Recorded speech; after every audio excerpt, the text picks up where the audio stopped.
Hay números que los meteorólogos ven una vez en su carrera, y hay números que no habían visto nunca. Lo que los satélites miden esta noche sobre el Pacífico mexicano es lo segundo. Presión que los modelos no anticipaban. Vientos sin precedente en esta cuenca.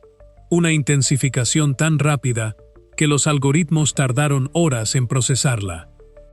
La escala Saffir-Simpson tiene un techo, categoría 5. Esta tormenta lo empuja desde adentro y se mueve hacia México. Dale like, suscríbete y dime en los comentarios, ¿has vivido un huracán de frente? Vamos al fondo de esto. Empecemos con lo que los instrumentos están diciendo, porque los instrumentos son donde empieza todo análisis honesto. La presión barométrica central de este sistema ha caído a niveles que lo ubican entre los ciclones tropicales más intensos jamás medidos en cualquier cuenca oceánica del mundo.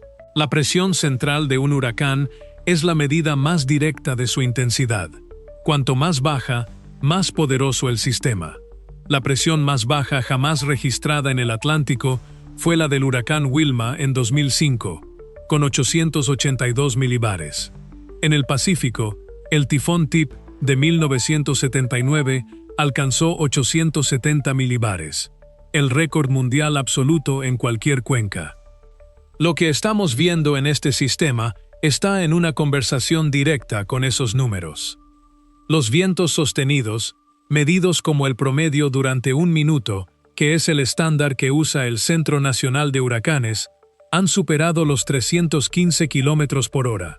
Para contexto, un huracán categoría 5 comienza en 252 km por hora. Lo que estamos describiendo supera ese umbral en más de 60 km por hora. Pero el número que más preocupa a los meteorólogos no es el de viento máximo sostenido, es la tasa de intensificación. En meteorología tropical existe un concepto llamado intensificación rápida, definido técnicamente como un aumento de 55 km por hora o más en los vientos máximos sostenidos en un periodo de 24 horas. Es un fenómeno que los modelos de predicción han mejorado en detectar, pero que sigue siendo notoriamente difícil de anticipar con precisión. Este sistema no experimentó intensificación rápida. Experimentó lo que algunos meteorólogos en las redes científicas están llamando ya intensificación explosiva, un aumento de más de 130 km por hora en sus vientos máximos en menos de 36 horas. Eso no tiene precedente claro en los registros de la cuenca del Pacífico Oriental. ¿Fue esto predecible? ¿Los modelos lo vieron venir? ¿Y qué lo causó? Para responder esas preguntas, necesitamos hablar de las condiciones oceánicas y atmosféricas que convirtieron a este sistema en lo que es. Los huracanes son máquinas térmicas. Funcionan extrayendo calor del océano y convirtiéndolo en energía cinética, en viento. Cuanto más caliente está el océano, más combustible disponible tiene el sistema para intensificarse. El Pacífico Oriental frente a las costas de México y Centroamérica está, en este momento, entre 1.5 y 2 grados Celsius más cálido que el promedio histórico para esta época del año en esta región. Eso no suena dramático, pero en términos de energía disponible para un ciclón tropical, la diferencia entre un océano en promedio y un océano 2 grados por encima del promedio es enorme. El calor no está solo en la superficie. La capa de agua cálida, el agua suficientemente caliente para alimentar un huracán, generalmente por encima de los 26 grados Celsius, se extiende en esta región hasta profundidades de 80 a 100 metros. Eso importa porque cuando un huracán muy intenso pasa sobre el océano, sus vientos crean mezcla vertical que normalmente trae agua más fría desde las profundidades hacia la superficie, lo que reduce el combustible disponible y puede debilitar el sistema. Con una capa de agua cálida de 80 a 100 metros de profundidad, ese mecanismo de enfriamiento natural funciona con mucha menos eficacia. El sistema sigue teniendo acceso a agua caliente incluso mientras mezcla. El freno natural no opera. El segundo factor es la cizalladura del viento, la diferencia en velocidad y dirección del viento a distintas altitudes. La cizalladura alta destruye los huracanes porque distorsiona su estructura circular y dificulta la convección organizada que los mantiene vivos. Esta tormenta se desarrolló en una zona de cizalladura excepcionalmente baja. El ambiente atmosférico alrededor del sistema era casi ideal para la intensificación sin obstáculos. El tercer factor es la humedad.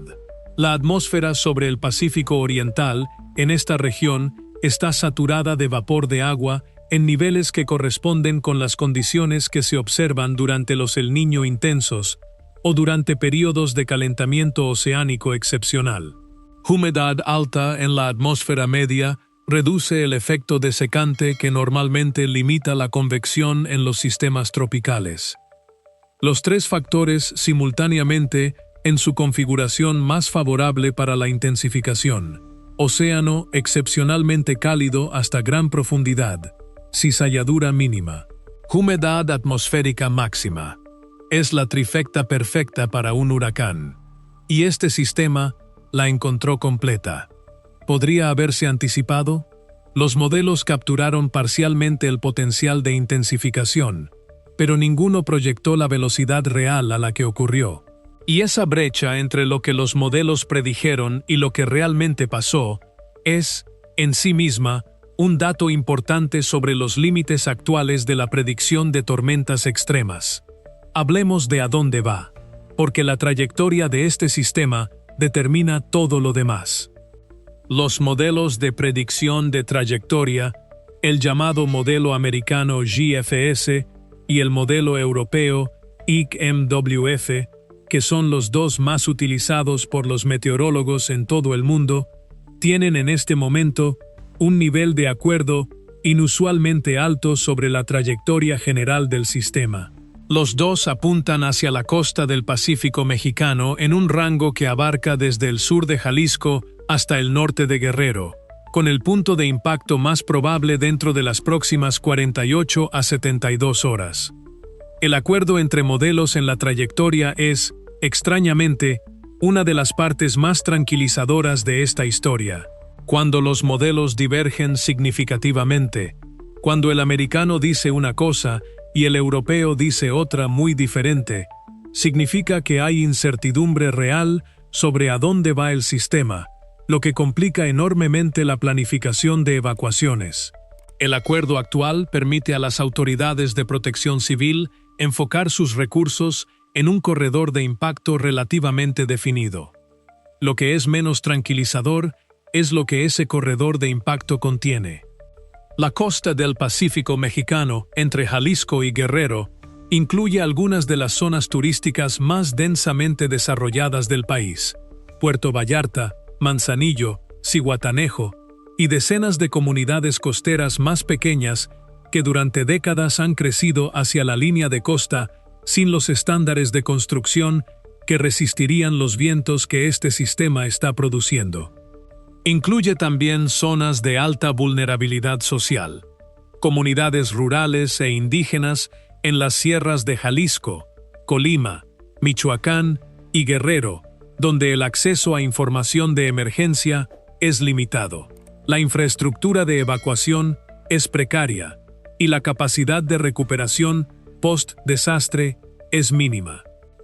Y incluye sistemas fluviales que drenan las sierras hacia el Pacífico: el río Ameca, el río Coahuayana, el río Balsas, que con las lluvias extremas que este sistema producirá en las partes montañosas de esos estados, pueden convertirse en vehículos de inundaciones catastróficas tierra adentro, muy lejos del punto de impacto costero.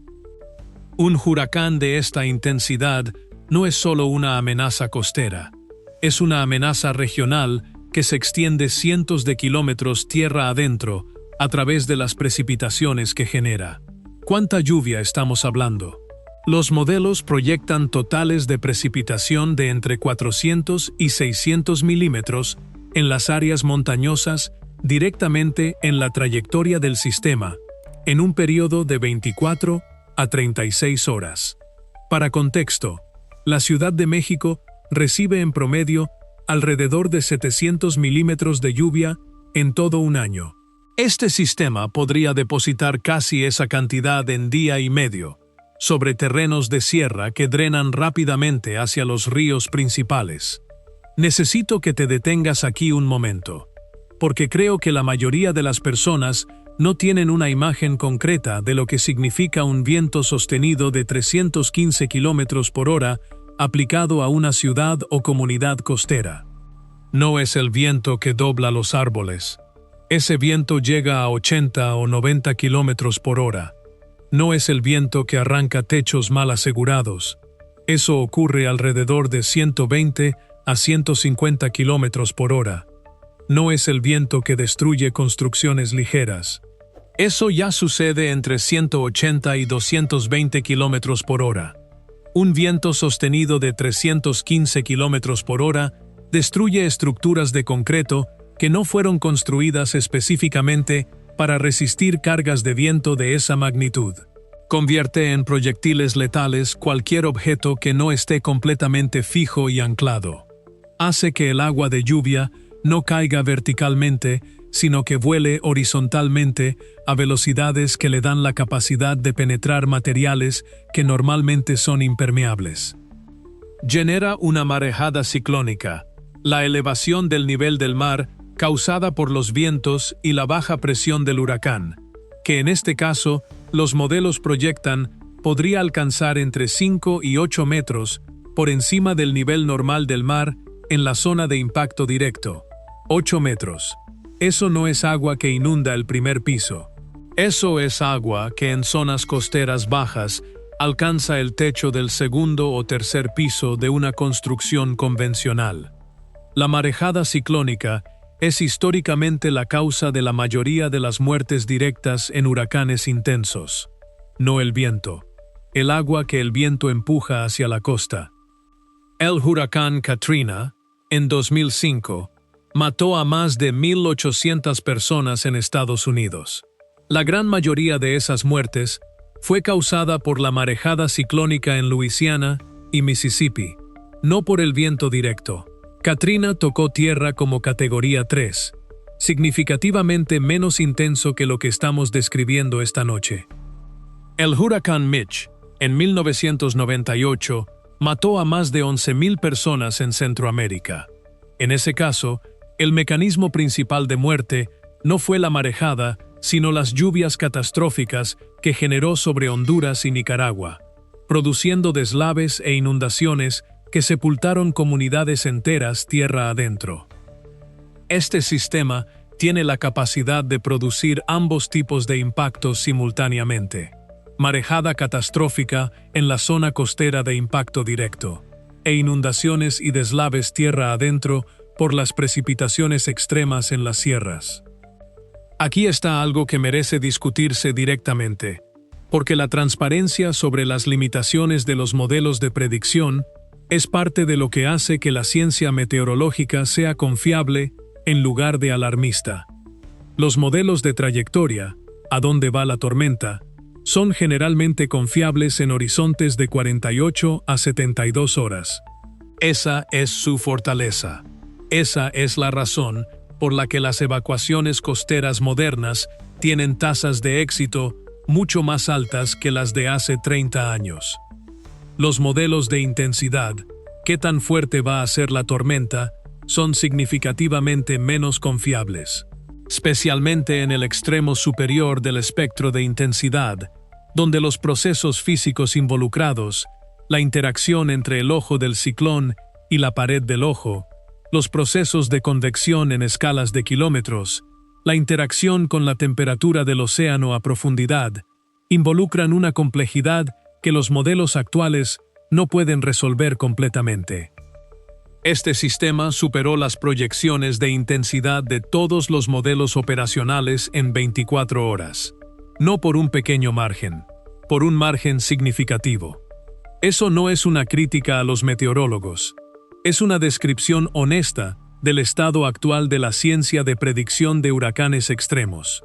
Y tiene una implicación directa para cómo se deben interpretar los pronósticos actuales. Cuando el Centro Nacional de Huracanes o el Servicio Meteorológico Nacional de México emiten proyecciones de intensidad para las próximas 24 a 48 horas, esas proyecciones representan el mejor estimado disponible. Pero dado el comportamiento que este sistema ha mostrado en los últimos 2 días, el sesgo de incertidumbre en la intensidad apunta hacia arriba. Es más probable que el sistema sea más fuerte de lo que los modelos proyectan que más débil. Eso importa para la planificación de respuesta. Si los modelos dicen categoría 5 con vientos de 280 km por hora al momento del impacto, pero el sistema en realidad llega con 315, como podría ocurrir dado el comportamiento que ha mostrado. La diferencia en daños entre esos 2 escenarios no es lineal. El daño causado por el viento escala con el cubo de la velocidad del viento. Un viento 12% más rápido no causa 12% más daño, causa aproximadamente 40% más daño. Esa es la razón por la que los gestores de emergencias siempre planifican para el peor escenario dentro del rango de incertidumbre, no para el escenario más probable.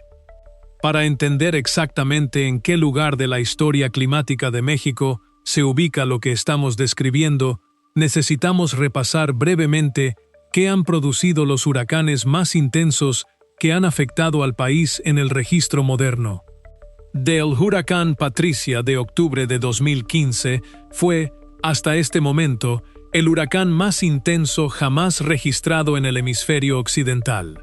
Patricia tocó tierra en la costa de Jalisco con vientos máximos sostenidos de 325 km por hora y una presión central de 872 milibares, números que rompieron todos los récords previos en el Pacífico Oriental. Patricia mató a 8 personas directamente. Ese número extraordinariamente bajo dado su intensidad fue el resultado de una combinación de factores. Tocó tierra en una zona de costa relativamente poco poblada, los sistemas de alerta y evacuación funcionaron con efectividad y se debilitó rápidamente al ingresar a tierra, dado su pequeño tamaño. El huracán Kena de 2002 tocó tierra cerca de San Blas, Nayarit, como categoría 5 con vientos de 240 km por hora. Causó daños severos en la infraestructura costera, pero relativamente pocas víctimas fatales directas. El huracán Pauline de 1997 fue, en términos de mortalidad, el más letal de los huracanes pacíficos modernos que han afectado a México.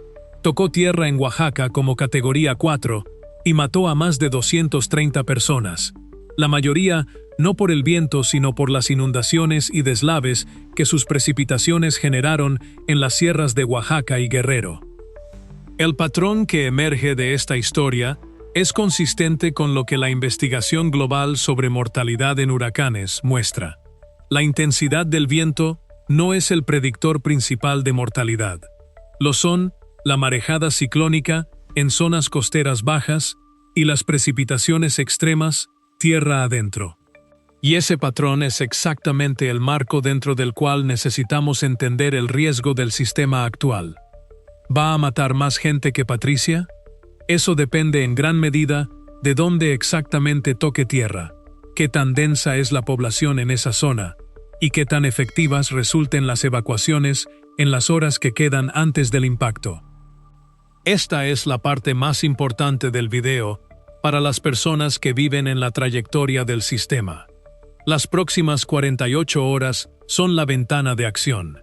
Después de ese punto, el sistema estará sobre tierra mexicana o tan cerca de la costa que las condiciones habrán deteriorado hasta el punto en que la evacuación ya no es segura.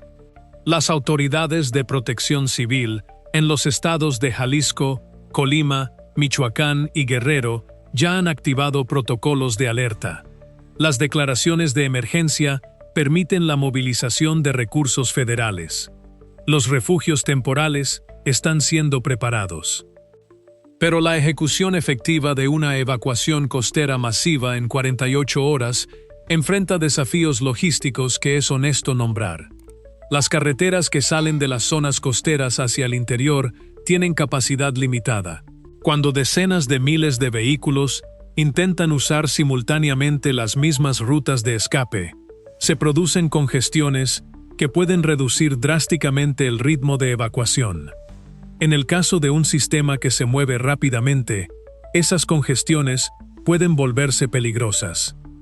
Las poblaciones que no tienen vehículos propios, que en las comunidades rurales costeras y en los barrios de menor ingreso de los centros turísticos representan una fracción significativa de la población, dependen de transporte colectivo organizado por las autoridades para evacuar.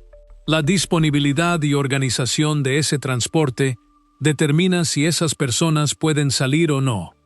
Y existe el ya mencionado cansancio de evacuación, la resistencia que desarrollan las personas que han evacuado en ocasiones anteriores y no experimentaron las consecuencias que les fueron descritas. Esa resistencia puede llevar a personas a tomar decisiones de quedarse que en este caso específico podrían ser fatales. Si eres una persona que está en la trayectoria proyectada de este sistema y las autoridades de tu municipio emiten una orden de evacuación obligatoria, evacúa. No esperes a ver cómo se ve el cielo. No esperes a que el viento empiece a sentirse fuerte. Las condiciones que hacen que la evacuación sea imposible llegan antes de que lleguen las condiciones que te convencen de que era necesaria. Esa secuencia de eventos ha matado a personas en prácticamente todos los huracanes históricos de los que tenemos documentación detallada. No podemos hablar de esta tormenta sin hablar de por qué el Pacífico Oriental frente a México está tan cálido. Porque esa pregunta tiene una respuesta que va más allá de la variabilidad natural. Las temperaturas del Océano Pacífico en la región de formación de huracanes frente a México y Centroamérica han estado consistentemente por encima del promedio histórico durante los últimos varios años. Parte de esa anomalía es atribuible a la variabilidad natural, los ciclos El Niño y La Niña, las oscilaciones decadales del Pacífico. Pero parte de ella es atribuible al calentamiento oceánico global causado por las emisiones de gases de efecto invernadero. Los océanos han absorbido aproximadamente el 90% del calor adicional que el sistema climático de la Tierra ha acumulado desde la revolución industrial. Eso significa que los océanos están más cálidos ahora que en cualquier momento de la historia instrumental. Y un océano más cálido es un océano con más energía disponible para alimentar huracanes. Los estudios publicados en revistas como Nature y Science en los últimos años han documentado una tendencia hacia una mayor proporción de huracanes que alcanzan intensidades de categoría 4 y 5, y una mayor frecuencia de episodios de intensificación rápida. Esas tendencias son consistentes con lo que la física del clima predice. Un océano más cálido debería producir huracanes más intensos con mayor frecuencia, incluso si el número total de tormentas tropicales no aumenta. Lo que estamos viendo esta noche frente a las costas de México no es un evento completamente sorprendente desde la perspectiva de las tendencias climáticas de largo plazo. Es consistente con lo que la ciencia predijo que ocurriría en un océano que se calienta. Eso no hace que sea menos aterrador para las personas en su trayectoria, pero sí significa que este sistema no es simplemente mala suerte. Es la expresión de condiciones oceánicas que tienen causas identificables y que no van a revertirse por sí solas. La próxima vez que el Pacífico Oriental frente a México esté en condiciones similares a las actuales, y dado el calentamiento continuo de los océanos, habrá una próxima vez. El potencial para que un sistema alcance esta categoría de intensidad existirá de nuevo. 36 horas. Eso es aproximadamente lo que queda antes de que este sistema llegue a tierra mexicana. 36 horas para que las autoridades completen las evacuaciones, para que las familias en la zona costera tomen decisiones, para que los sistemas de respuesta de emergencia se posicionen. Lo que los satélites están viendo en el Pacífico Oriental esta noche es un sistema que empujó contra los límites de lo que los instrumentos habían medido antes.